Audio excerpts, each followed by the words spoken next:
Hello, everyone. It's my great pleasure to welcome you to this virtual program on renaming at Stanford, hosted and organized by the Stanford Historical Society. I'm Leslie Kim, and I'm Vice President of the Historical Society, as well as co-chair of the program committee. As Charlie just mentioned, I am incredibly honored to be one of the recipients of the Karen Bartholomew Award this year, which truly came as a shock. I couldn't be more pleased, not least because of the incredible person after whom the award is named. So thank you very much for those kind remarks, Charlie. I want to extend a special thanks to those of you who are members of the Historical Society who've joined us today for your support, which makes these webinars and our other important historical resources possible. As our members know, the Society is an independent, volunteer-driven organization devoted to the scholarship and sharing of Stanford history, and we rely heavily on membership dues and donations to keep our work going and to provide content such as what you'll be hearing today. Anyone who's interested can join the Society, which you can do on our website, historicalsociety.stanford.edu. And now on to our program. We are very fortunate to have three distinguished presenters with us today. Our moderator, Bernadette Meyler, is the Carl and Sheila Spieth Professor of Law and Associate Dean for Research at Stanford Law School and Professor by Courtesy of English. As a 2020 Guggenheim Fellow in Constitutional Law and Fellow at the Stanford Humanities Center, she's completing a book on constitutional interpretation, common law originalism, as well as law and literature, an introduction. She has published widely on constitutional law, legal history, and law and literature. Before entering law teaching, she clerked for Judge Robert Katzman on the United States Court of Appeals for the Second Circuit. She has played a leading role on campus in the renaming debate, which we'll be discussing today, having chaired the 2020 Advisory Committee on renaming Jordan Hall and removing the statue of Louis Agassiz, and having served on the 2018 Advisory Committee on renaming Junipero Serra Features. Also joining us today is Karen Biestman, Associate Dean and Director of Stanford's Native American Cultural Center. She teaches in Native American Studies at the Center for the Study of Race and Ethnicity in the areas of federal Indian law, nation building, and American Indian religious freedom. She has also been a member of the Stanford Design School teaching team, where she taught courses on crafting challenging conversations, peacemaking, and other topics through a cultural lens. She also taught federal Indian law at the Stanford Law School. Prior to coming to Stanford, she taught at UC Berkeley and served as their Assistant Dean of Students and Coordinator of Native American Studies. She left academia for 1 year to serve as Director of Indian Education for the United States Environmental Protection Agency, Region 9, in San Francisco to develop a national curriculum on working effectively with tribal governments. And finally, I'm pleased to introduce Grant Parker, the Richard E. Guggenheim Faculty Scholar and Chair of Stanford's Classics Department. He is also Associate Professor by Courtesy in the Department of Comparative Literature and former co-director of the Center for African Studies. Professor Parker's research and teaching focus on Latin literature, Roman material culture, and the South African heritage landscape, all framed by the comparative global humanities. He served as editor of a major volume entitled South Africa, Greece, Rome, Classical Confrontations, which explored how museums, historical sites, and artworks reveal the integration of classical themes into South African pasts. He is currently at work on a book about the media of memory, comparing ancient and modern practices of commemoration. Thank you all three of you for taking the time to be with us today and speaking about this fascinating topic. And I will turn things over to Bernadette. Well, first of all, thank you so much, Leslie, for your kind introductions and for putting this program together. And thanks to all of the people at the Stanford Historical Society who've done so much to make this program possible. I'm going to be sharing some slides, so I will go ahead and share my screen now. And as Leslie mentioned, if you have any trouble with seeing the slides as they proceed, please go ahead and write a question in the chat. So I'm delighted to have this opportunity today to discuss naming and other forms of commemoration at Stanford with you, and to help situate the specifics of the Stanford context within the broader framework of ongoing domestic and international conversations about the dynamics of renaming and the place of inherited public works. As a caveat, although, as Leslie mentioned, I served as chair of the advisory committee on renaming Jordan Hall and removing the statue of Louis Agassiz, and was also a member of a similar committee considering features named after Junipero Serra, I will be addressing you from my own vantage point as an academic and not as a representative of Stanford as an institution. Also, many of the details pertaining to Stanford's approach to renaming and also removing monuments, as well as the reports of the relevant committees, are publicly accessible at the website campusnames.stanford.edu. Diving into the substance of considerations of renaming and memorialization, I would like to suggest that there are currently two basic models that universities and other public entities have adopted for making these kinds of determinations.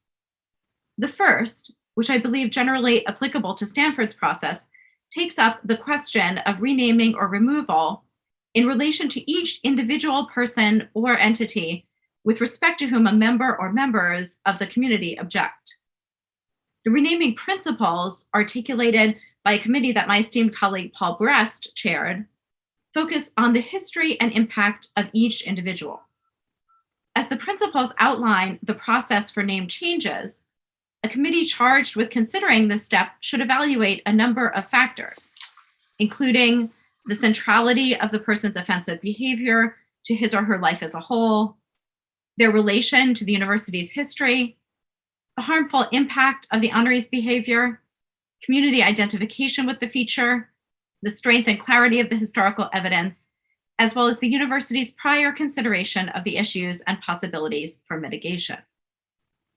These factors tend to focus those investigating the case upon the particular historical details of the honoree's life, requiring a fact-intensive investigation into their acts and situating those within the context of their time.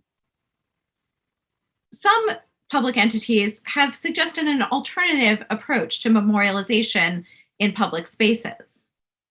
Hence, at the University of Virginia, the President's Commission on the University in the Age of Segregation suggested rendering the Committee on Memorialization and Mission, quote, responsible for all memorialization practices across grounds, inclusive of proposing new names for buildings intended to bear honorific and philanthropic names, but also to oversee the process of evaluating existing but potentially inappropriate names or monuments, making a recommendation to the President for any name changes, monument removal, or recontextualization. Similarly, New York City had a similar approach as articulated in the 2018 Mayoral Commission on City Art, Monuments, and Markers, which recommended combining an affirmative approach with treating requests for removal, writing that, quote, in order for the city to ensure that public spaces are inclusive for all New Yorkers, it should proactively invest in the addition of new public works, public dialogues, and educational initiatives around historical monuments and figures. This mechanism for making naming and memorialization decisions attends to the landscape as a whole and its impact more than to any particular individual. The relation of a particular individual to the institution and landscape may become an issue in either case, however. This was the situation with David Starr Jordan, the first president of Stanford University, and also an early, prominent, and vigorous advocate for eugenics. The existing principles suggested that the more intimately a figure was connected with Stanford, so the closer the connection, the more disfavored renaming should be. Yet, as some of the students and others advocating for renaming Jordan Hall and other features named after Jordan pointed out, the very fact that Jordan had promoted eugenics from his platform as president of Stanford was part of what was particularly disturbing about honoring him through the building in which they researched and attended classes.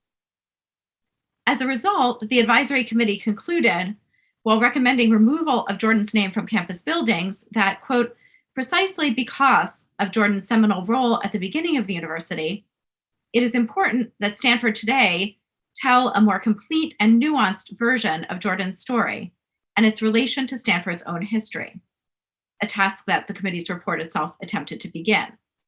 It continued saying, naming itself is a blunt instrument. Naming a feature after an individual indicates that he or she has been honored, but furnishes little other information. When applied to individuals who have made great contributions, but who have also acted in other ways that we reject, naming may be an insufficient and inappropriate way to illuminate the historical record.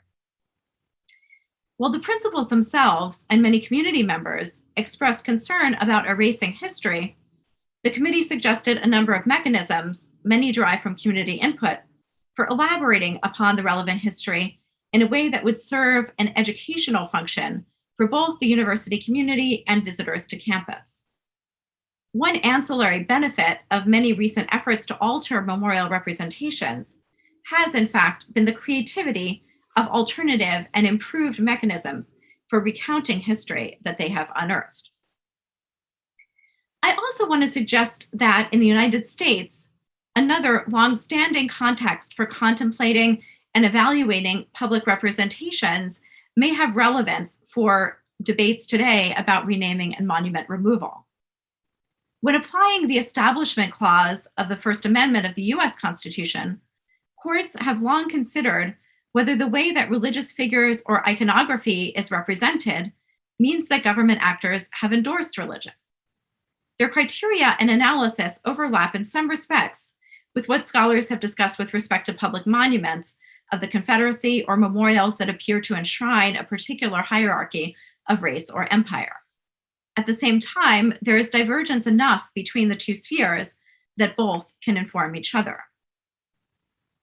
The First Amendment of the Constitution, as you know, prohibits Congress from making any law, quote, respecting an establishment of religion, unquote.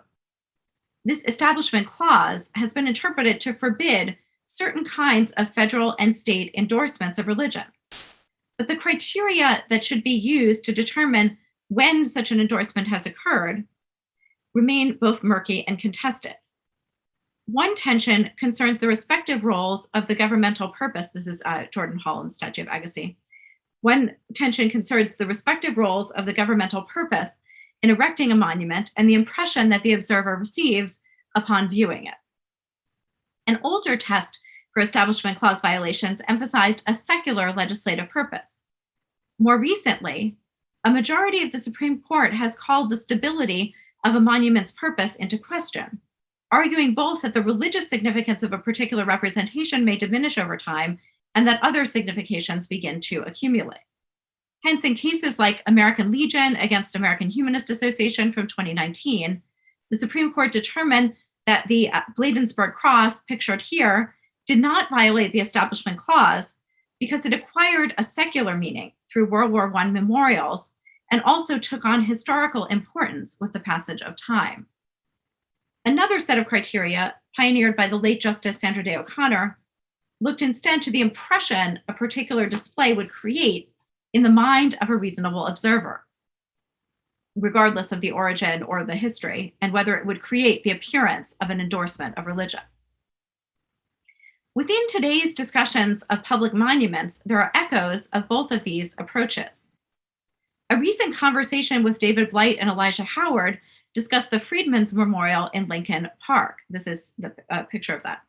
The monument depicts Lincoln freeing a slave who is bent down on one knee and shirtless. The relative positions of the figures, with Lincoln towering above the newly freed Black man, might superficially seem to resemble those of the statue of Teddy Roosevelt in a monument recently removed from the exterior of the Museum of Natural History in New York. Yet a crucial difference separates the two monuments: the question of whose prompting created them and who funded them. Unlike the Roosevelt Monument, which was commissioned in 1925, shortly after Roosevelt's death, as part of a larger New York State memorial to Roosevelt, the Freedmen's Memorial was paid for by the wages of freed slaves, and Frederick Douglass spoke at its dedication. Both the purposes and nature and extent of participation in the creation of these monuments diverge significantly. Yet, to a present observer, both appear to promote a racial hierarchy. Although the freed slave and the Freedmen's Memorial is rising, he has not yet stood up. The iconography reminds us of the fact that the abolition of slavery did not simultaneously wipe away the ideology of white supremacy. If this were a religious monument, the court might be caught between the perspective of the present observer, who, unlike in the religious case, may see the racially troubling aspects of the representation more clearly than a viewer of the past, and the purpose and actors behind the initial creation of the memorial. Depending on which approach it took, the court would issue a binary determination, either upholding the constitutionality of the display or requiring its removal. What recent treatment of monuments in the public sphere has demonstrated is that this binary is inadequate. Both kinds of inquiries, those of purpose and of observer's perspective, are relevant and should be integrated into a thoroughgoing inquiry into the fate of any particular memorial. Furthermore, as the manifold solutions that institutions have come up with indicate, removal and the status quo are not the only two options. Rather, in addition to the widespread use of plaques and other educational materials, those interested in creating a more equitable vision of our public space have engaged in many creative projects, including augmented reality displays, furnishing new potential monuments, or revisiting old ones. And this is one example. By moving away from more equitable remedies that would suggest specific modifications to particular public displays and failing to engage in dialogue with governmental entities, the American judiciary of the past several decades has been impoverishing the possibilities for a shaping of the iconography of iconography under the Establishment Clause. Efforts to revisit public monuments and naming can also, though, I think, derive insights from constitutional jurisprudence. The Supreme Court's suggestion that meanings are not inevitably fixed at the time of a monument's erection bears relevance for how we conceive of the work of reshaping a town or a campus. Take the statue of Louis Agassiz, for instance. As far as the Jordan Committee could discern, the work was erected at the impetus of Jane Stanford, who placed a, quote, large order for busts and full-size figures in marble of some of our famous statesmen, men of letters, art, and science to embellish the interior of the library and outside of the buildings, and placed that order with the company in Florence. A statue of Agassiz, as well as several other figures she selected, and this is from the front of the building, this is Agassiz, and then you can see one of the other figures. A statue of Agassiz had also been situated in Leland Stanford's office, suggesting that this may have influenced her choice. The statue of Agassiz itself, however, accrued additional iconographic significance after the tragic for Stanford, San Francisco earthquake of 1906, which dislodged the monument and landed it headfirst in the concrete, as pictured here. In subsequent years, the statue was used as a prominent example in geology lectures having to do with the gravity of this particular rock. Most recently, with increased attention focused on Agassiz's polygenism and other racist views, it came to represent a chapter in the history of racism. As Stanford historian Richard White wrote in a New York Times op-ed entitled "This Monument to White Supremacy Hides in Plain Sight," Drake's Cross in Golden Gate Park escaped censure, at least for a while, because of its strange temporality. The monument was erected in the late 19th century to honor explorer Francis Drake, precisely in order to suggest a fictional Anglo-Saxon Protestant origin for California at a time when Catholics and immigrants figured prominently in the life of San Francisco. In this instance, a historical figure was memorialized at a very different historical moment to support a particular ideology and argument about identity and belonging. The later context was then largely forgotten. This complicated history is less exceptional than it seems. Indeed, many features of our public spaces, once examined, may reveal similarly fraught genealogies. This does not imply that they should or should not be removed, renamed, or relocated, but may have implications for the kind of remedy suggested or the varieties of contexts furnished for a display. I want to conclude by saying a few words about the significance of these efforts to reshape our communal space to acknowledge troubling aspects of an institutional past. In the wake of recent violence directed against Asian Americans, many seemed surprised to hear of the long history of anti-Asian discrimination within the United States, including, perhaps most prominently, in California, where the Chinese Exclusion Acts were vigorously applied in the late 19th century, and where then California Attorney General and later Chief Justice Earl Warren supported Japanese internment during World War II. Surfacing the past that some would prefer to forget can help to inform our sense of current events and indicate the deeper roots of contemporary injustices. In that way, a fuller acknowledgement of our institutional pasts may allow us a better vantage point from which to come to terms with and address the problems that we face today. So thank you so much, and I look forward to the discussion. I will now turn things over to Karen Biestman.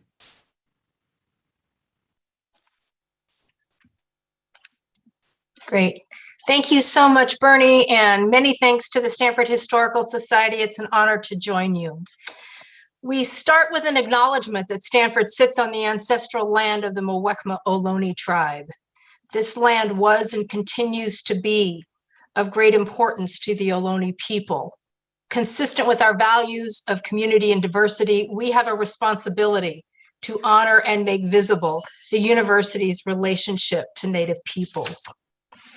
In 2016, Native student-led resolutions in the Undergraduate Senate and Graduate Student Council requested that the university rename streets and buildings bearing Spanish Franciscan missionary Father Serra's name in recognition of the harmful impacts of the mission system on Native Americans. Next slide. Stanford itself is steeped in mission-style architecture and Spanish mission-era names for streets and buildings, more than 25 at last count. The original architects were inspired by Romanesque style and then were instructed to adapt it to a California mission theme. Next slide. Father Serra died a century before Stanford's founding and was not an inspiration for its vision. Following the student resolution to rename, 2 committees of Stanford faculty, staff, students, and alumni were created. They engaged broad consultation, 200 plus written comments, 2 robust town halls, focus groups with campus Catholics, Native students, the Ohlone tribe, and more. The first committee developed principles, and Bernie just shared the longer list with you, but allow me to highlight the ones that were relevant here about renaming. 1, the strength and clarity of the historical evidence, the person's role in the university's history, the centrality of the person's offensive behavior to the person's life, and the university community's identification with the named feature. Next slide. Parallel to this, I was part of a 5-year chapter addressing Serra inside and outside of the classroom. I did this in my role both as director of the Native American Cultural Center, but also in my faculty role in CSRE and also later the Stanford Design School. Students participated vigorously in this. They led panel discussions, marches, other public events to showcase the issue. It was thoughtful, it was deliberate, it was collaborative, it was nonviolent. Next slide. We also integrated our alumni voices in these kinds of conversations, including peacemaking leaders Brett Shelton, who is Oglala Lakota, a Stanford law alum who directs the Native American Rights Fund Peacemaking Initiative, and Nikki Borchardt Campbell Paiute, who directs the National American Indian Court Judges Association. We were also generously funded by a gift from the Emerson Collective, which many of you know is Lorraine Powell Jobs' organization. It is generous on the Stanford campus. Next slide. We hosted peacemaking colloquia and pop-up courses with distinguished lawyers and judges and scholars and practitioners to study conflict resolution theory and skills. And as faculty in Native American Studies, I taught a course on American Indian religious freedom, where I required that students do a deep intellectual dive into Serra and his writings, including reading a recent biography by Santa Clara University scholars Beebe and Sienkiewicz. We hosted speakers representing diverse perspectives, and students chose individual research topics to deconstruct a unique aspect of the Serra legacy. Next slide. We taught courses in the design school and CSRE on how to use design thinking, specifically empathy mapping, to approach challenging conversations and craft conflict resolution systems.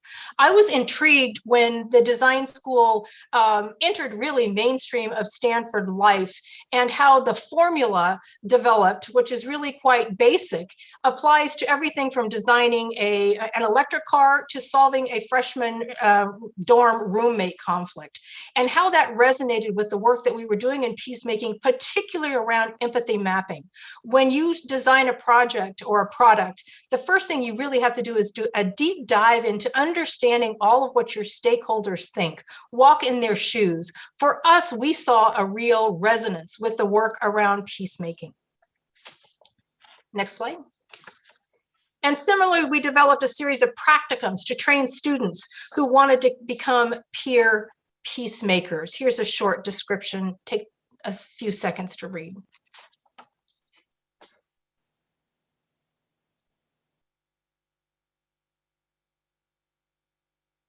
Okay, next slide.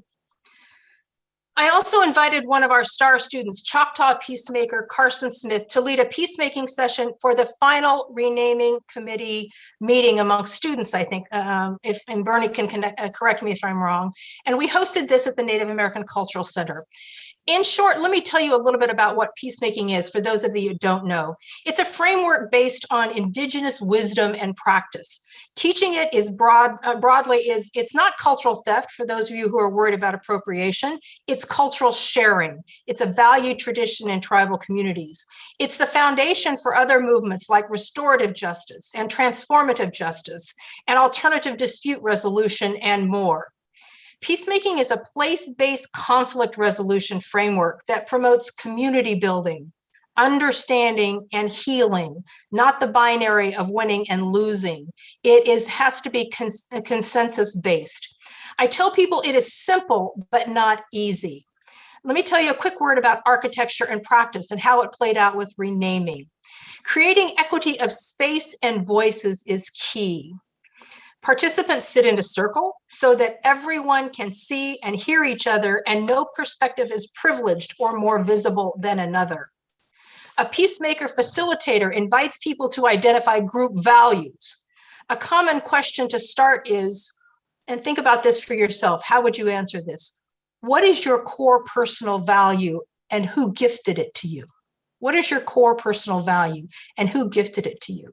Common answers across cohorts include language that resonates across generations, identities, geographies. They're words like respect and trust and compassion, humility, honesty, transparency, kindness, integrity, reciprocity, even, believe it or not, love. And I've done this kind of training on campus with students, with resident fellows. I even train rising college presidents for the UC Berkeley Executive Leadership Academy. And those words come up consistently. I'm affirmed by the continuity of that because it gives us a grounding for conversation. And the group agrees to be guided by the collective values in the conversation. A talking piece is identified. In tribal settings, it may be something of cultural significance. Here's an abalone shell of importance to Muwekma Ohlone people. But it can be anything tangible. One of the best circles I ever experienced at the design school in one of their great labs used a mandarin orange as a talking piece. Got a little mushy as it went around the circle, but it served its purpose well. The only person holding the piece can talk, and each person gets a turn, so there's equity in the perspectives. It also promotes intentional listening and patience. How many of us recall words of wisdom from our elders as a child to think before we speak? This practice promotes that, and it also minimizes those who tend to over-dominate conversations. Witness public debates, even presidential ones, other kinds of public forums, where we as a society tend to affirm those who talk the loudest or the longest. Peacemaking neutralizes that dynamic.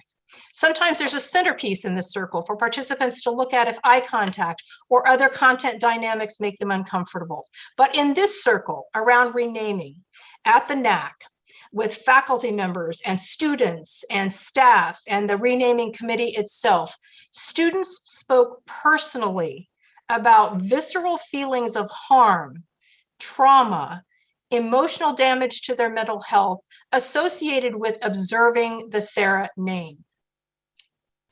Speaking with members of the committee after the decision, this experience allowed them to really hear and see harm, and was indeed the turning point, I understand, for the decision. In the end, the committee's finding was grounded in Stanford's goal of supporting the full inclusion of people of all backgrounds and perspectives, that the mission system's violence was part of the history and memory of current community members, so that features named for Junipero Serra are in tension with this goal of full inclusion. They found that Stanford's history in naming buildings and streets, like by President David Starr Jordan, was made without understanding Serra's behavior, and it didn't come to light until much later. There was debate about Serra's piety and good intention, but there was ultimate clarity about the mistreatment and abuse of California Indians. And while Catholic students identified with Serra, they expressed solidarity with Native students in the discussions about naming. Granted, some alumni mourned the loss of traditional affiliation with named places like Serra Dorm, but those experiences did not outweigh the presence of a name that causes genuine pain and harm. So in 2019, 3 campus landmarks bearing the Serra name, including the main address of the campus, Serra Mall, were renamed. Serra Mall is now Jane Stanford Way. Serra Dorm is now Sally Ride House, after alumna astronaut pioneer, and Serra House is now Carolyn Lewis Atneve, after the first Native woman to earn a PhD in psychology at Stanford. What has happened since? What kind of mitigation, what kind of follow-up can we look to? New signage strategically placed on campus will contextualize the history and tell the Ohlone story specifically. But we need more than signs to heal, so conversations continue. The president's office, I understand, has approved language for an official Muwekma Ohlone land acknowledgement, and a team of us are working with his office to develop a web page that illuminates it further. Another team of faculty, staff, and students is planning a California Indian lecture series in 21-22 to tell the California Indian story from both a scholarly and a community perspective. Already, we are encouraged by support from campus partners to host this series. And finally, this really talented young woman on the screen, Carson Smith, who after graduation earned her master's degree in interethnic conflict resolution at Oxford, joined us at Stanford this year as our first ever conflict resolution fellow in the Office of Access and Diversity, where she provides direct peacemaking services to the broader campus community and is a strategic thought partner in the very timely questions for Stanford and all academies these days about how we address harm and conflict and how we lead with our values. Reflecting on this chapter, Stanford acknowledged that the original Serra naming in our history was understandable at the time, but that we live in a very different time with a broader understanding of both history and the importance of diversity and inclusion to the university's mission. And we should advance diversity of perspective in our research, our teaching, and our community activities. This is consistent with academic freedom, not to inhibit free inquiry, but to enable more open inquiry. Together, these frameworks ask us to consider deeply who we are as an institution, what values center us, and how we can approach questions thoughtfully and strategically when tension emerges in contested spaces or names or legacies. A recent Native Hawaiian community leader reminded me that knowledge is power, but understanding is liberation. Taking it one step further, peacemaking is the kind of framework that promotes not just understanding, but also healing. I'll stop sharing my screen, and then I'm pleased to turn this over to my colleague, Grant Parker. Thank you. Thank you very much, Karen. I hope you can hear me. Thank you, Leslie, and thank you, Stanford Historical Society, for inviting me to add a comparative note to this very important topic. I hope my comments will be relevant. You will have to decide for yourself. On February the 23rd of this year, South Africa's Minister of Sports, Art and Culture, Nathi Mthethwa, officially declared 23 name changes via the government gazette. Port Elizabeth, one of the oldest cities in the country and the second largest metropolitan area, would officially be known as Gqeberha. I hope I got that somewhat right. Gqeberha, the Q indicates a hard click and the RH is a guttural sound. This is the isiXhosa form of a Khoi name of the Barkens River, a small river that runs through what is now Port Elizabeth. This name, Gqeberha, has been for some time one of the major Black African areas of the city known as Warmer Township. A losing candidate for the new name was Ibai. For decades, the commonly used isiXhosa version of the Afrikaans name for the bay. That Afrikaans name is Dubai, as you can see here, part of my slide. In contrast to the strong note of indigeneity expressed by the name Gqeberha, the colonial name of Port Elizabeth seems quite arbitrary. It was thus named by acting governor Sir Rufane Donkin in 1820 to memorialize his young wife Elizabeth, who had died in India during his previous posting. In other words, the Elizabeth of Port Elizabeth never made it to the Eastern Cape at all, but her memory was almost capriciously imposed on the African landscape via a name and a pyramid. The distinctive design of a pyramid, we might say, traveled from Egypt at the northern corner of the African continent to the southern edge via Britain and India. Now, mapping changes attended South Africa's democratic transition of the early 1990s. Notice the difference here between the four 20th century provinces, green, orange, yellow, and dark green there, versus the 9 provinces post-1994. In a much more gradual rollout, name changes have allowed the ruling African National Congress to reprise its glorious 1994 Nelson Mandela moment, reminding the public of its role as a liberation movement. Here is an example from Durban in KwaZulu-Natal province, celebrating ANC heroes, including its founder and later president, Pixley Seme. Perhaps uniquely for his time, Seme took degrees at Columbia and Oxford universities. In Durban, the political compromise was retention of the old name on the one hand, which is good for tourism, by the way, but renaming the metropolitan area on the other. Thus, Durban is part of the metropolitan area of eThekwini. In the case of the Eastern Cape, Durban is roughly here. In the case of the Eastern Cape, name changes were firmly on the agenda for several years, and certainly for the past 2 years, the time in which a commission that was put in motion by Minister Mthethwa looked into all the place names of the Eastern Cape province. The proposal of Gqeberha was opposed by a petition of some 26,000 signatures.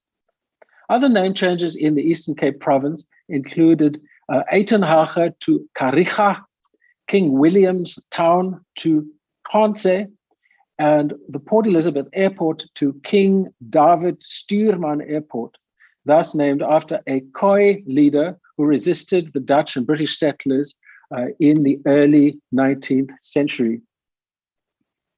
In responding to objections on financial grounds, Minister Mthethwa is reported to have said, and I quote, This transformation agenda seeks to redress the imbalances of the past.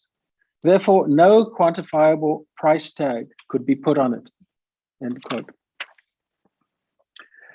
By the same token, Grahamstown, also in the Eastern Cape, a little bit inland from Port Elizabeth, had been renamed Makanda, named after an indigenous leader of the early 19th century. Makanda's main college, Rhodes University, had that name taken from Cecil John Rhodes following the empire builder's death. Discussions on campus over an institutional name change have been intense but inconclusive. The impetus to decolonize names has met with resistance from constituents who feels that the university's recognition and thus the value of their qualifications would be diminished if the name changed. Some have used a provisional term, UCKAR, University commonly known as Rhodes. In each case, indigenous pasts eclipse colonial pasts. In each case, contestation is part of the process. But as the minister indicated, the quest for symbolic restitution is, without doubt, reshaping the heritage landscape. Even if the overall dynamics are clear, some instances nevertheless occasion surprise. As recently as April the 26th of this year, protest marchers urged the name change of William Nicol Drive in northern Johannesburg to Winnie Madikizela Mandela Drive. Now, William Nicol was a Dutch Reformed minister and the first administrator, or you might say governor, of the Transvaal province in the apartheid era, so starting in 1948 for a decade. So the political contrast with Winnie Madikizela Mandela, sometime wife of Nelson Mandela, could not be starker. The city of Johannesburg, with this poster, had already indicated its support for such a move. Nonetheless, Deputy Secretary General of the African National Congress, Jesse Duarte, a senior leader of the party that has been in power since 1994, found it necessary to take a public stance by leading the protest march just a few weeks ago. The explanation for this, I suspect, lies in the power of gesture. The need for such gestures is at a peak in these times when the ANC is deeply and dramatically factionalized, at a time when the government faces criticism for its slow rollout of the vaccine, for large-scale corruption, and for non-feasance. Many have pointed out that renaming makes for good, visible politics. It is easier to change names than to fix a pandemic, a broken housing, education, or health system, or to address an economic downturn which sees the Eastern Cape facing perhaps the most extreme unemployment in the country. Renaming matters. It is a good thing, I believe, but we should not neglect its contexts. In several ways, there should be nothing surprising in renaming. In many African and other contexts, the end of colonialism has been marked with name changes, large and small, from country to street and building names. Since the 1970s, some political organizations have urged a switch of South Africa's name to Azania. And here is a map that actually contains the name of Azania as a supposedly more authentic alternative from pre-colonial times. This map dates back to the 2nd century of the Common Era, but this, in its particular form, it was realized only in the 15th century. So its Greco-Roman origins make it a surprising candidate for such a role. You can see here the name Azania. It is in Claudius Ptolemy's 2nd century text. Here also is the ancient name of Azania, which has been used in ancient times for the Horn of Africa and in the era of decolonization has been proposed for South Africa. Today, the name Azania is still a red flag to the most ardent ANC supporters, since it invokes the moment in 1959 when the Pan-Africanist Congress of Azania broke away from the ANC under Robert Sobukwe. Today, the name still challenges the ANC's image of itself as the sole liberator of the country during apartheid and the only legitimate government after. So if names resonate, Azania is a case in point, but an unusual one. In the case of Gqeberha, the context is plain to see. And here, this is Algoa Bay. Port Elizabeth is in this corner here, and this is the Eastern Cape. So this area, the historic frontier, as the title of this map suggests, the historic frontier of South African history, this is the poorest and the least administratively functional of South Africa's 9 provinces. Hard hit with the COVID pandemic, it is considered ground zero for one of its most infectious strains. According to February data from the South African Medical Research Council, 1 in 300 persons has died of the pandemic in the Eastern Cape. Its medical facilities are stretched very, very thin. In a country that is, according to the Gini coefficient, one of the most unequal in the world, the question of the price tag is a significant one. But the authorities have refused to divulge the costs of the name change in this particular case, let alone the price tag envisaged for future ones promised in other parts of the country. And here we see the Barkens River and here is the Barkens River in Port Elizabeth, a map from 1838, much later one. So to wind up, make no mistake, in principle, I endorse the renaming impulse. But as a historian, I believe commemorative justice is a key and a necessary part of the transition to a more equitable and inclusive state. But there are some questions that are, to my mind, unresolved and even troubling. Firstly, what kind of price tag is appropriate? What kind of price is justified? The Gqeberha case is extreme, given the pandemic crisis on the one hand, and the chronic inequality on the other. It involves a major city rather than just a building or a street. Secondly, what scale can and should be in question? How many name changes are needed before a point is made, and what might be considered reasonable and effective limits and means? This is the Azania question, if you like, and it is a matter of practicability. There are all kinds of ramifications about the integration of new names into everyday life, long after the VIPs and the press photographers have left the scene of the renaming ceremony. Thirdly and finally, if a name change is a gesture, will it suffice as such? It is tempting to see renaming as part of a politics of gesture, which is itself part of a politics of spectacle. And this is so much part of our postmodern media ecosystem. I would like to suggest that renaming requires concomitant, deeper-seated change, in South Africa's case, social and economic change, to make a meaningful difference.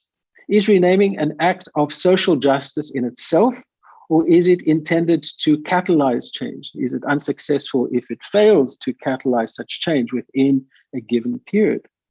Well, may we ask in general, why symbols matter so much? Yes, they can and do matter, but it would be a travesty if traffic in symbols obscures urgent needs in the lives of people. Thank you. Thanks so much, Grant and Karen. This was a fascinating set of presentations, and I'm going to bring us back to our discussion, we've had a lot of questions already in the Q&A. So I'm going to start out with a couple of questions about the specifics behind some of the Stanford renamings. And there have been questions both about the Jordan Agassiz context and also about the Serra context, and in particular about other figures who might have some similar problems to Serra. So I'm going to begin myself by addressing a couple of the questions that regard Jordan and Agassiz. Some people were interested in hearing about more specifics about Jordan and also about the objections against Agassiz, and then also wanted us to talk a little bit more about Jordan's role as a promoter of pacifism as well. So in terms of the question of kind of what Jordan did as a positive contribution and also the downsides of Jordan, in general, the positive contribution is that he was an important ichthyologist, and he was important in cataloging a number of new species of fish. He came to Stanford as the first president, pretty young in his life, and was also helped Jane Stanford with shaping the culture at Stanford at the beginning of its history as a university. So one of the features of that was that he believed in a more democratized education than had previously prevailed. He also thought that it was important to combine kind of technical and artistic endeavors with say the study of inherited traditions and classics and inherited learning. So he believed in a kind of experimental method and combining a more experimental approach with the traditional background of education as it was practiced in East Coast institutions. So he was influential in shaping the curriculum at Stanford. And then he also was very important in terms of getting funding and also making sure that the university recovered from the terrible 1906 earthquake that had happened. Now, in terms of the eugenic practices, so there were a number of things that detracted a bit from Jordan. And one interesting fact about his legacy is that actually he kind of left in some disfavor from his position as president. He was kind of kicked up into the position of chancellor before he ultimately retired. And part of that actually had to do with the fact that he was a prominent pacifist. And I'll come back to that in a moment, but he was a prominent pacifist, and some of the trustees, especially Herbert Hoover, who was a new trustee, objected to his pacifism.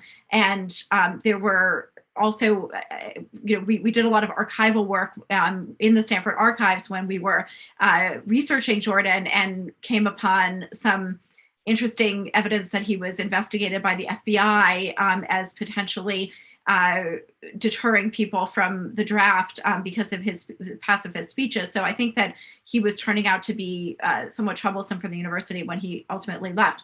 But the reason why students and faculty and the psychology department brought a petition to rename Jordan Hall, and then we considered these other features too, was the fact that he was, among the first really prominent advocates of eugenics.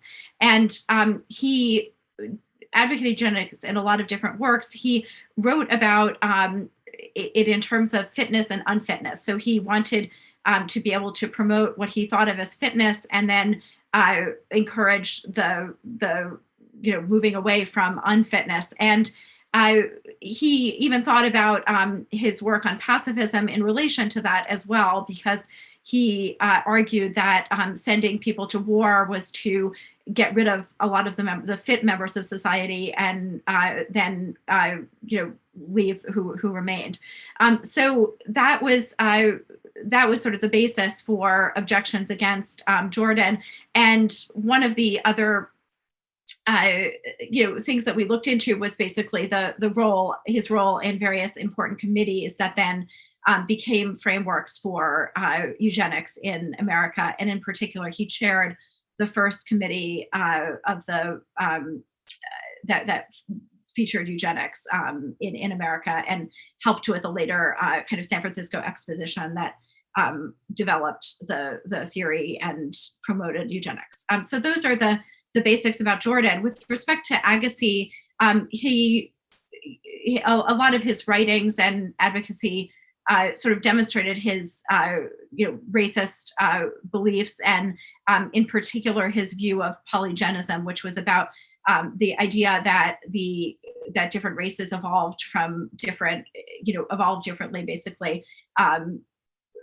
We're almost different species. That was the basis for the objections against Agassiz. And for Lasuen, there was a question about, was Lasuen Mall a major campus thoroughfare named for Fray Fermin Lasuen, Serra's successor as president of the Franciscan missions in California and a founder of some of those missions? If so, did the committee research the extent of Lasuen's participation and continuation of Serra's misdeeds and consider whether the mall should be renamed? The short answer is that the committee didn't consider Lasuen. That wasn't what was before the committee at the time, but I would want to turn it over to Karen for any more insights she has about this. Thank you. I wasn't in those conversations, but I have heard responses to that question. My understanding is that even though Lasuen actually perpetuated much of the violence that was experienced by California Indians, his name does not resonate at the same level as Serra's. Serra is known as the chief architect of the 21 mission system in the 1700s, using the tactics of the sword and the cross to suppress tribal sovereignty, language, culture, to dislocate tribal people from their lands, to basically create a system of slavery, contrary to the fact that it's been told that people came to the missions voluntarily. So that association with Serra is unique. And so because of that, they chose not to look at all the other folks who were part of that chapter in California history. There are also, I understand, other names on Stanford campus that still bear Serra's name. There are some small side streets, et cetera, but they chose very specifically those three, and for that reason. Thank you so much, Karen. And I just want to also focus on two more questions that came in for you specifically. So one of those is really asking for advice about working within a community where the dominant voices claim that renaming is trivial and frivolous, that takes up resources, while the rest of us see these names as daily symbols of oppression. How do you kind of convince people of the harm being done? So that's one. And then another is also the question about, I think you mentioned that all the stakeholders were included. How was that decision about participation made? The person was saying that they weren't sure, they knew someone who might not have been included. Okay, I need some qualification on the second one, but I'm happy to talk about the first. In a recent presentation, Laura Jones, who's our Director of Heritage Services, actually answered that question really thoughtfully, I think. In the battles that we are all struggling with, the hardships that face us, why are names important, right? Why are words important? Are they nothing but just symbols? Right? Do they really affect social change? And I think Grant really, focused on that sort of dynamic really, really well. But as Laura suggested, and I agree with her, when you change a name, it invites an education. It invites a conversation. It opens up a dialogue that leads to other kinds of changes as well. So yes, there are pulse points of a symbol and a shift, but it actually opens the door to changes like faculty diversity or programs or other sorts of meaningful activities and events and research. So I think they are, yes, symbolic, but they are an important educational statement. And it's most importantly, from my perspective, it speaks to our values as an institution. And that we can't underestimate how important that is to capture it in those moments.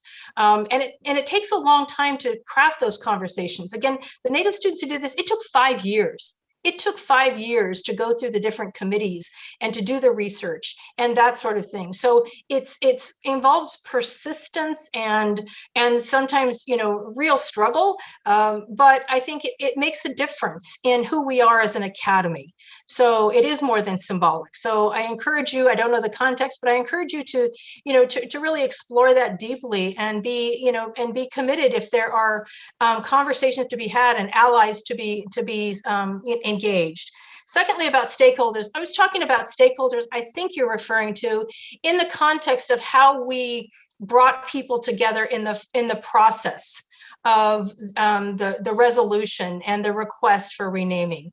That was opportunistic in our network, meaning we talked to other students.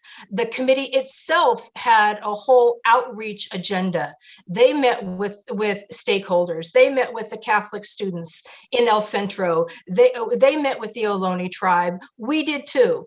You know, students met with other students. We met with our stakeholders. So we tried to be, I think, as inclusive as we could. Most of the programs that we did were open to anyone who was interested.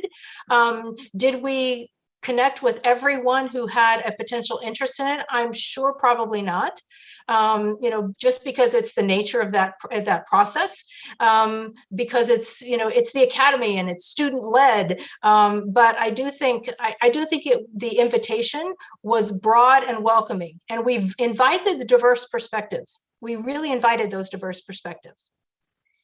So I want to pick up on something that Karen just mentioned about sort of the role of name changing in relation to other efforts, and bring it back to Grant, because I think, you know, you were talking about the cost of renaming and the trade-offs in some respects between, say, changes to monuments or renaming and other kinds of social practices. So I would invite you to speak, Grant, about kind of, you know, what should we think of the relationship should be between name changing and other practices of inclusion or mechanisms for redress of historical injustice. And what do you think we can learn about that from the South African example? I wish I had some clear points that I could offer as lessons, but I would say more that there's some points of reflection. I mean, as someone that studies statues and artwork as well as museums, I found it very interesting that there is an assumption that's very widely held that a statue can only have one meaning. It can only resonate in one particular way. And of course, if it represents a human being in a naturalistic way, then you can understand why that is the case. But contrast that assumption, and you know, I absolutely recognize, I absolutely accept that that someone like Serra, any invocation of his name or you know, a statue of the person gives offense. I absolutely get that.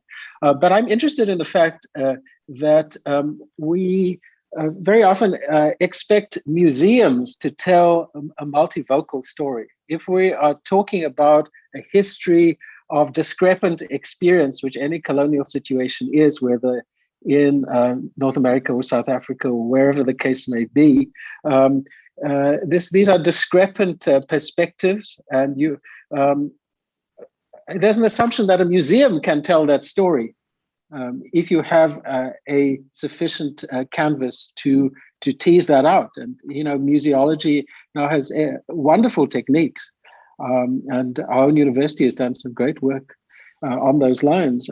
But a statue, it's very hard to do that unless it's a very particular kind of statue. It might be an abstract statue. I mean, we see this coming up with the something like some of the most recent examples of public art. But in general, I think it is true to say, and it's a little bit worrying as well, that a statue tends to have one meaning and in the public imagination. That it's actually in strong contrast to the way scholars or students study statues or study works of art, whether they are in visual form or whatever the case may be. There's no relevance of this to names, which are, I suppose, in a different way. But if I can take up the question in relation to those particular media, there seems to be quite a marked difference there, and assumptions of multivocality, assumptions of ambiguity. Wonderful. Yes, thank you so much.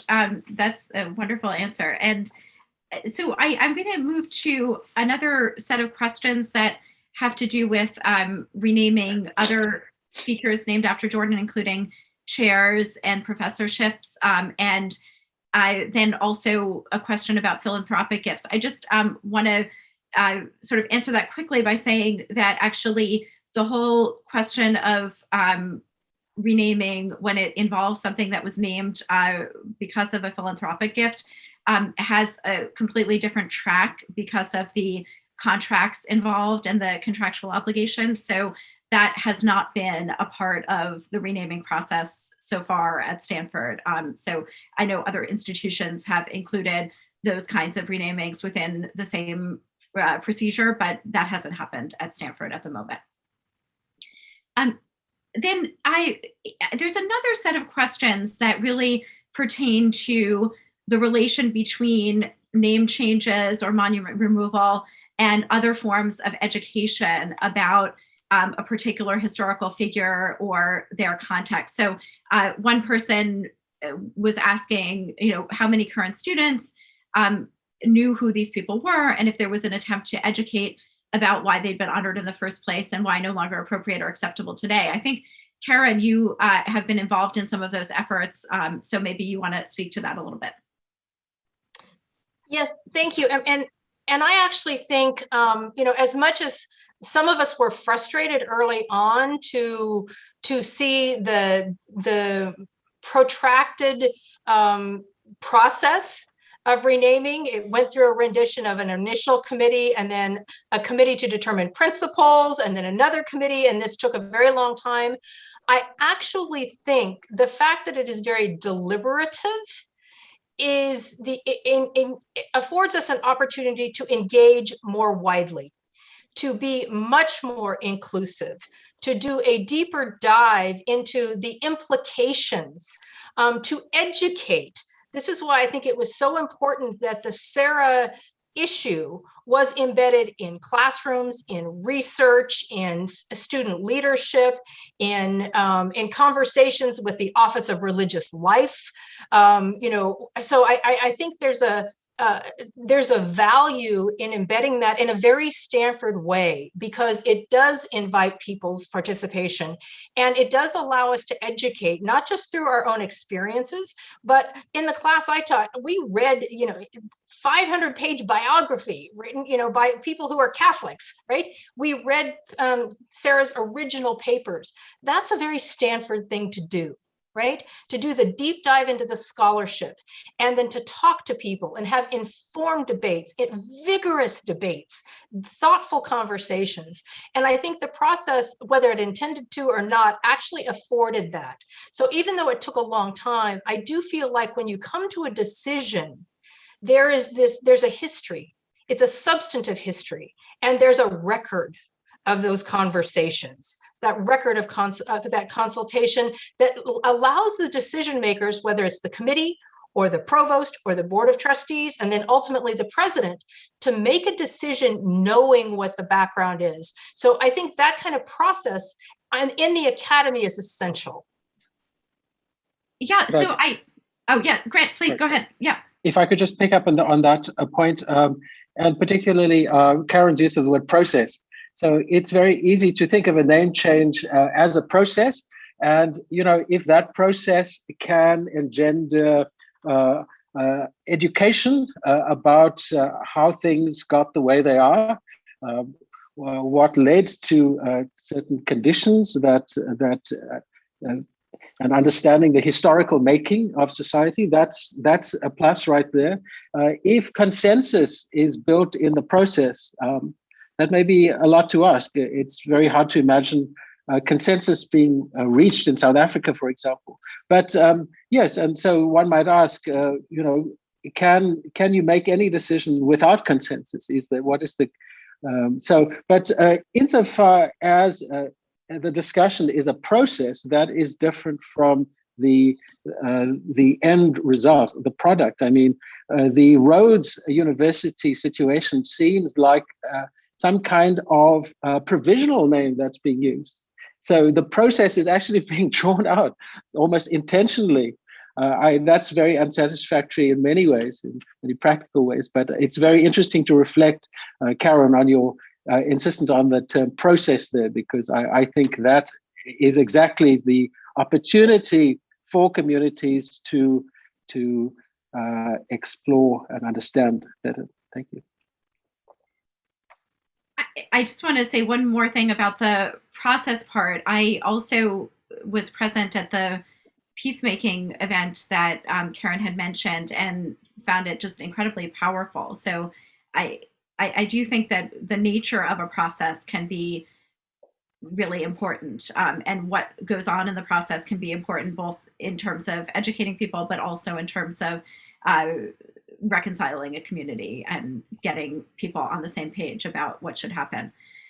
In terms of just thinking about Stanford's approach to continuing the educative process beyond renaming, one basic step that is being taken, especially with Jordan, and then also with regard to the role of Chinese workers in Stanford's history, is memorializing with plaques. So there's going to be a plaque outside Jordan Hall that the language is still being developed, and then also another sign regarding the contributions of Chinese workers to Stanford's history that draws on the Chinese Railroad Workers in North America project is in the works. And then in terms of what had been recommended going forward on the basis of the Jordan and Agassiz report was actually a much more thoroughgoing inquiry into Stanford history.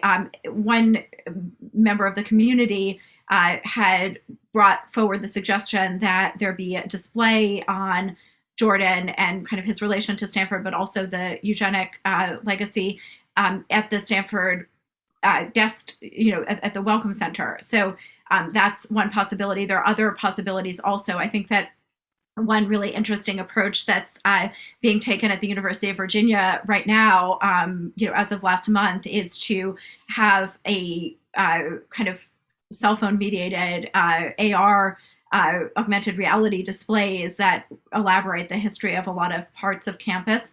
This has been done by other cities and other institutions too, and this goes back to what Grant was saying about the museum, that a museum is able to demonstrate a more multifaceted legacy of things because it can contextualize and situate more. But I think that increasingly with new technologies, we're able to contextualize and situate in real time in any location. So that's another possibility. But certainly, as a university, I think the mission is to use these as opportunities for education, as well as to undo harms that are occurring for current students and current members of the community. So that's definitely been part of the goal within the Stanford processes, is to figure out ways to integrate this into a kind of Stanford educational opportunity. Then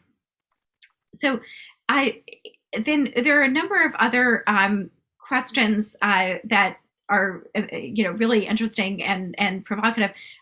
I'm going to move to one where someone was asking about how can we elevate positive figures who transcended racism? Is there any thought about trying to elevate positive figures from the past? Certainly, there are thoughts about how to make representation on campus more inclusive. The public art building. The Public Art Committee has been contemplating that, I think, and there are other endeavors underway. But I think this idea of, how do you elevate figures from the past who were important as well is an interesting one, because I think our tendency is to kind of focus more on figures from the present. I don't know if Grant or Karen, you have other thoughts about that? Grant, do you want to go? I have a Berkeley example, but because there's a Berkeley question, but Grant, if you want to add to that one. Well, where do I start?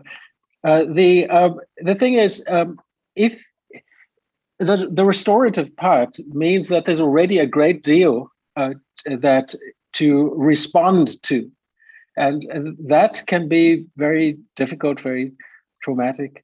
If it's a matter of adding new ones, then it's a discussion about what language to choose, as it were, what visual language, or what kind of names to use.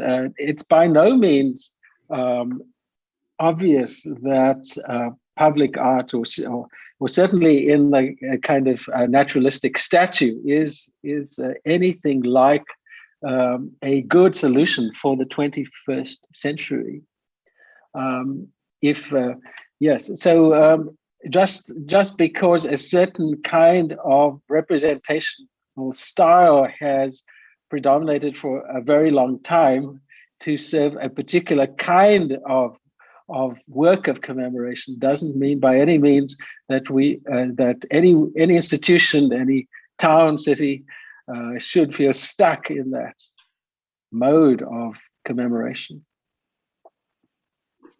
That makes a lot of sense. Did you want to add the Berkeley example, Karen, that you were? I did, and I just wanted to add one thing about Stanford. In the process of renaming, there were some very disappointed Stanford students that they couldn't name some of the buildings or streets after Muwekma Ohlone people who had done great work, historically, to promote culture, language, history, that sort of thing.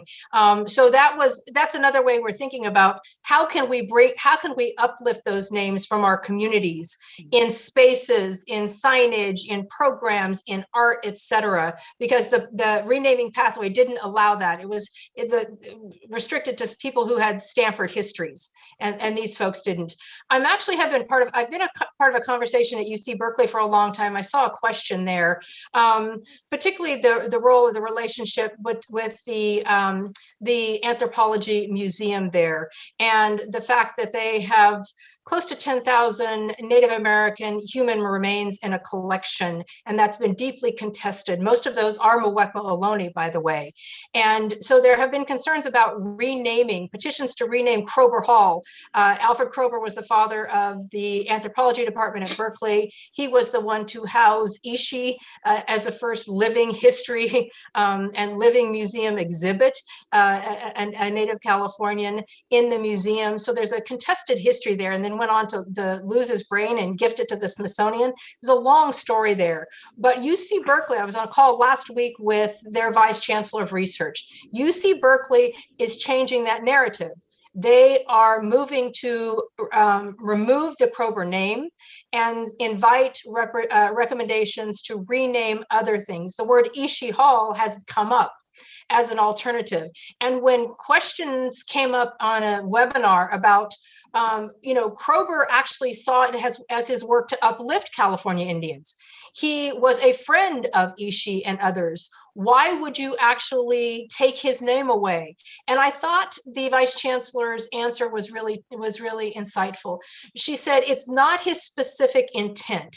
It's that his name is associated with this very dark chapter and the legacy of the dispossession of Native bodies and the holding them against their will for over a century in this museum. And it's that chapter and the association with his legacy that gives rise to the name being contested. And so I think if you look at even names as symbols, as we've talked about before, that has meaning. And so I think there's, many of our sister institutions are struggling with these same kinds of questions. Yeah, I think this relates to a set of questions we got about kind of comparative examples, right? Who do we think has maybe done a good job with considering renaming, who hasn't? Someone asked about the San Francisco School Board. One thing I would just point to that I think that Stanford's process has shared with some successful processes that I think are successful is really including a lot of voices. So not making a decision just by fiat or by some kind of executive action, but rather trying to get all the stakeholders in the same place and try to really work through what the objections are, what the pros are, what the cons are, and how to think about moving forward. Of course, that is a time-consuming process, as Karen pointed out as well. And I would say there was another question about sort of procedurally how the Jordan committee operated. Also, I was on the committee with Sarah. So in both cases, there were members who were graduate students and undergraduates, as well as faculty members and representatives of the trustees. And we all operated by consensus. So it wasn't, we didn't vote on anything. We agreed on the outcome at the end of the process. So I don't know if I invite either Karen or Grant to talk about any other processes that they think have been successful in other institutional contexts too.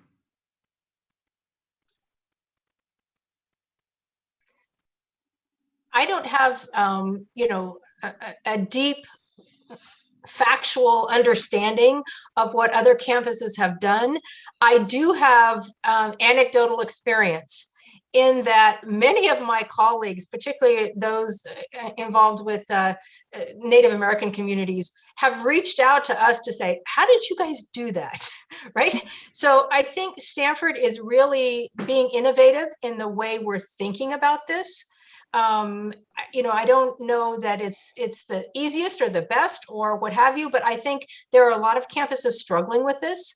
And we have, moved head first into thinking about it and creating a process that I trust will have to be refined because it's an organic kind of a process. But what I'm inspired by is that those of us in our communities who have been invisible, right, since the founding of this campus, in terms of the visual presence of names and art and that sort of thing, are now integrated in the process. That to me is a step forward. I really look forward to talking to my other colleagues, like at Berkeley and our Ivy League partners. They're all struggling with these kinds of issues. And so, in many ways, we are sort of leading that conversation, in my experience. Great. Well, I see that we're almost out of time. We have a lot of other questions, and I think we could spend another hour discussing some of these really thought-provoking issues. But I really want to thank my fellow panelists, Grant Parker and Karen Biestman, for this conversation that we've had. Thanks to the audience for coming and for your wonderful questions. And thanks to the Historical Society for promoting this conversation. And I'm going to turn things back over to Leslie to wrap up. Thank you so much, Bernie. And on behalf of the Stanford Historical Society, thank you, all of you, Bernie, Karen, and Grant, for taking the time to share your thoughts and expertise with us. This is certainly a complex topic with nuanced viewpoints and approaches, and it was truly illuminating to learn from each of you. So thank you. Thank you also to our audience for your insightful questions. As Bernie said, I'm sorry we didn't have time to get to all of them, but we will be sharing all of the questions with our panelists, so they will be able to see what you've asked. And just to note, a few of you did ask for links that may have been mentioned to some of the resources, and we will share these with you in a post-webinar email in the coming days. Again, to our members, your continued support really makes what we do possible. We are incredibly grateful. For those of you who are not members, we invite you to be a part of this volunteer-driven organization that endeavors to share and explore Stanford history with our community. Even if you don't feel you have time to join, if you've appreciated this program, we welcome donations of any size so that we can continue to bring Stanford's history to light and to life. We'll display information now on how to join the society, or you can simply go to our website at historicalsociety.stanford.edu.